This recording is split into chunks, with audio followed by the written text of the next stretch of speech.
8월 21일 저희들에게 주시는 하나님 말씀 사도행전 10장 39절로 43절까지 말씀입니다.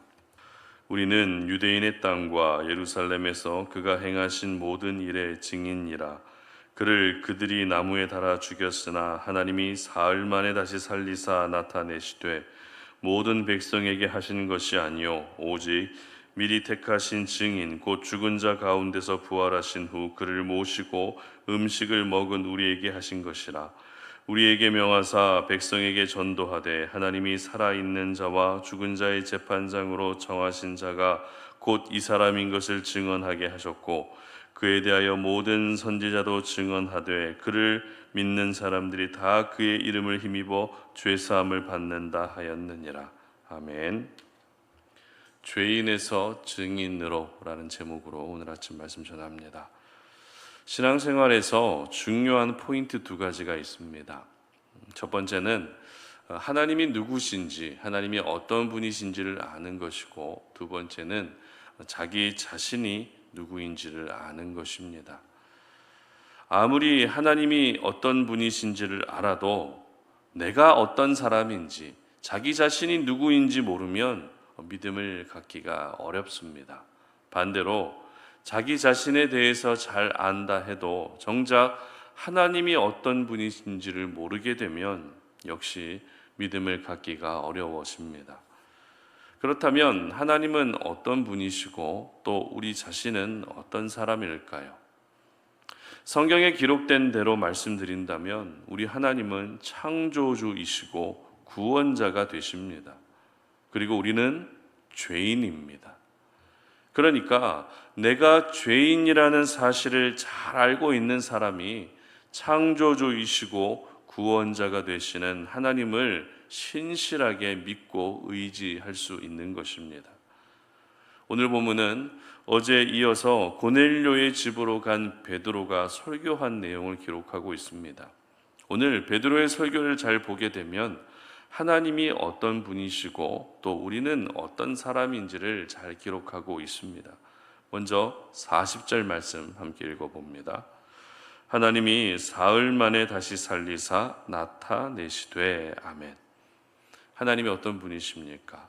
십자가에 죽으신 예수님을 다시 살리신 생명을 주관하시는 분이라는 것입니다. 그렇습니다. 오늘 이 아침에 저희들이 먼저 기억해야 될 사실은 생명은 하나님에게서 온다는 것입니다. 그렇기 때문에 그 생명을 지켜주시는 분도 그 생명을 다스리는 분도 하나님이신 것입니다. 그러므로 여러분의 생명이 하나님의 손에 있음을 믿으시고 오늘도 나의 영적 생명뿐만 아니라 육적인 생명까지 온전히 지켜주시기를 간구하는 그런 아침이 될 수 있었으면 좋겠습니다. 특별히 오늘 저희들은 베드로의 설교에서 나타난 우리의 신분에 대해서 집중적으로 묵상해 보려고 하는데요. 저희들은 예수 믿고 구원받은 하나님의 자녀가 됐습니다. 다시 말해 하나님의 자녀라는 신분을 가지게 됐다는 것입니다. 그런데 하나님의 자녀라고 하는 이 신분과 함께 또 하나의 신분도 우리에게 있다는 것을 알 수 있는데요. 본문 39절 말씀 보도록 합니다. 우리는 유대인의 땅과 예루살렘에서 그가 행하신 모든 일의 증인이라. 그를 그들이 나무에 달아 죽였으나. 아멘. 그리고 41절 말씀도 보시기 바랍니다. 모든 백성에게 하신 것이 아니요 오직 미리 택하신 증인 곧 죽은 자 가운데서 부활하신 후 그를 모시고 음식을 먹은 우리에게 하신 것이라. 아멘. 하나님의 자녀라는 신분과 함께 또 하나 우리에게 주어진 신분이 어떤 신분입니까? 바로 증인이라는 신분이라는 것입니다. 증인은 예전에도 새벽 예배 때 말씀드린 것처럼 어떤 사실을 증명하는 사람입니다. 그리고 증인이 말하는 것을 증언이라고 이야기합니다. 그러니까 증인이 존재하기 위해서는 무언가 분명한 사실이 있어야 되는 것입니다. 그렇다면 오늘 베드로가 말했던 우리는 증인이라는 이 신분을 뒷받침해 주는 사실이란 어떤 사실일까요? 바로 예수님의 십자가의 죽음과 부활입니다. 따라서 예수님을 증언하는 사람이 바로 증인인 것입니다. 그런데 여기서 저희들이 생각해 봐야 할 것은 베드로를 비롯한 사도들이 처음부터 증인이었는가 하는 것입니다. 어떻게 생각하십니까? 사도들이 태어나는 그 순간부터 증인의 신분으로 태어났을까요? 그렇지 않죠. 사도들이라고 해서 무언가 특별한 신분으로 태어나는 것이 아니라 우리와 똑같은 신분으로 태어났습니다. 그렇다면 우리와 똑같은 신분이란 어떤 신분입니까? 바로 죄인의 신분으로 태어났다는 것입니다. 예수님의 부르심을 받은 제자들이고 예수님의 말씀에 따라 사도로 세워졌다 할지라도 그들의 원래 신분은 죄인이었다는 것입니다. 43절 말씀 함께 읽어봅니다. 그에 대하여 모든 선지자도 증언하되 그를 믿는 사람들이 다 그의 이름을 힘입어 죄사함을 받는다 하였느니라. 아멘. 이 말씀을 잘 보면 증인과 죄인이 다 언급됩니다. 먼저 증인이란 누굽니까? 예수님을 증언했던 모든 선지자들을 가리키죠. 그리고 죄인이란 선지자들이 증언했던 예수님을 믿으면 죄사함을 받게 되는 모든 사람들이 바로 죄인입니다. 다시 말해서 베드로를 비롯한 사도들 역시 처음에는 죄인이었지만 예수님을 믿고 죄사함을 받으면서 이제는 죄인의 신분이 증인의 신분으로 바뀌게 된 것입니다. 그리고 이러한 신분의 변화는 오늘을 살아가는 저희들에게도 동일하게 나타나야 할 변화라는 것을 말씀하고 있는 것입니다. 물론 죄인에서 증인으로 신분이 바뀌었다고 해서 죄인의 모습이 사라지는 것은 아닙니다. 우리는 천국 가는 그 순간까지 죄성을 가진 죄인의 신분으로 살아야 됩니다. 그렇기 때문에 저희들은 나의 죄를 위해 십자가에서 대신 죽으신 예수님을 더욱더 의지하고 바라볼 수 있어야 하는 것입니다. 하지만 이제는 우리의 믿음이 예수님을 단순히 믿는 정도의 그런 믿음이 아니라 증인의 신분으로서 내가 믿고 있는 예수님을 분명하게 증언할 수 있는 그런 증인의 신분으로 나아가는 그런 믿음까지 될 수 있어야 됩니다. 예수님의 12제자 한 명 한 명의 모습은 참 부족하고 연약함이 많았던 모습이죠. 그들은 사회적 신분이 특별했던 것도 아닙니다.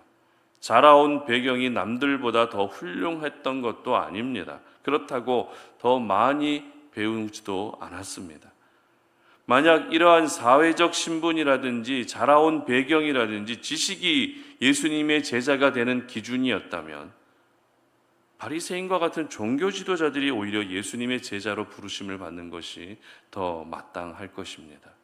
하지만 예수님이 나를 따르라고 부르신 사람들은 종교 지도자들이 아니라 아무것도 가진 것 없는, 어찌 보면 죄인처럼 여겨질 수밖에 없는 지극히 평범한 사람들을 제자로 불러주셨다는 것입니다.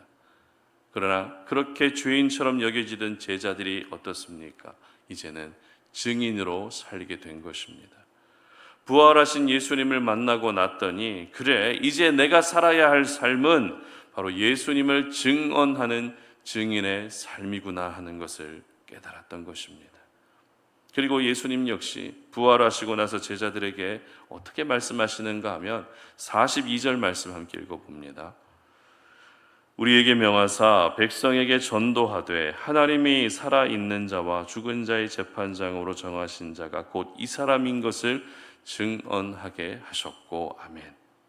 증언하라는 것입니다. 증인으로 살아라고 말씀하셨다는 것입니다. 더 이상 너희들은 죄인처럼 살지 말고 이제는 나를 증언하는 증인으로 당당하게 살라고 말씀하신 것입니다. 그렇습니다. 죄인도 증인이 될 수 있습니다. 죄인이라고 해서 평생을 죄책감을 가지고 살라는 법은 없습니다.